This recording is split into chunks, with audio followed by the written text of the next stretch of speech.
नमस्कार दोस्तों।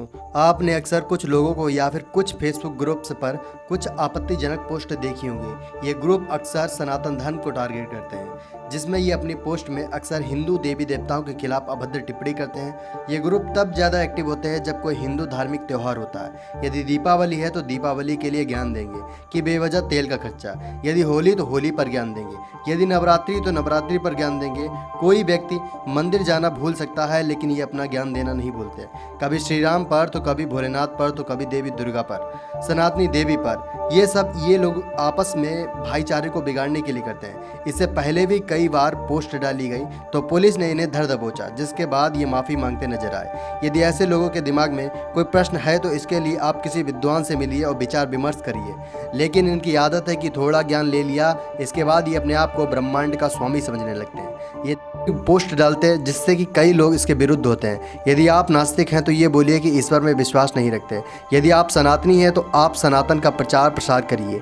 यदि आप अन्य धर्म को मानते हैं तो उसका प्रसार कीजिए। अक्सर फेसबुक पर पाखंड के खिलाफ बोलने के लिए संविधान का हवाला देते हैं। आप पाखंड के खिलाफ बोलिए, लेकिन यदि आप किसी समुदाय विशेष के धर्म के खिलाफ बोलेंगे तो ना तो आपको संविधान छोड़ेगा और ना ही पुलिस। आखिर क्या है दंड यदि कोई व्यक्ति कोई आपत्तिजनक पोस्ट डालता है या फिर किसी भी धर्म के खिलाफ अभद्र टिप्पणी करता है या किसी भी धार्मिक स्थान को क्षति पहुंचाता है? इसके लिए भारतीय दंड संहिता लोगों को सजा देती है, यानी आईपीसी, जिसे इंडियन पीनल कोड भी कहा जाता है। फिलहाल जब बड़े बड़े नेता भारतीय दंड संहिता से नहीं बच पाए तो इनकी बात ही क्या। आज हम आपको धार्मिक भावना आहत करने या फिर पवित्र धार्मिक ग्रंथ रामचरितमानस पर अभद्र टिप्पणी करने वालों पर इनके तहत एफआईआर दर्ज करा सकते हैं।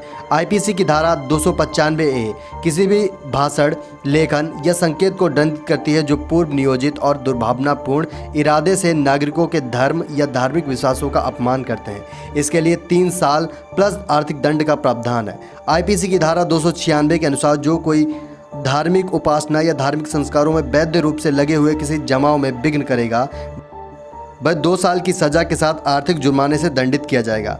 आईपीसी की धारा 297 किसी पूजा स्थल या कब्र पर अतिक्रमण या अंतिम संस्कार में बाधा डालना या सब का अनादर के लिए आपको दंडित किया जा सकता है।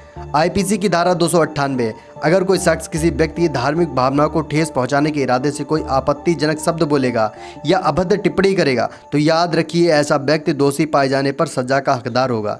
यदि आप भी किसी धार्मिक ग्रंथ या किसी धर्म के खिलाफ अभद्र टिप्पणी करते हैं तो जरा संभल जाइए और अपने ज्ञान में वृद्धि करें, वरना आप बख्शे नहीं जाएंगे और फेसबुक पर आपको चंद लाइक जेल की हवा खिला सकते हैं। धन्यवाद।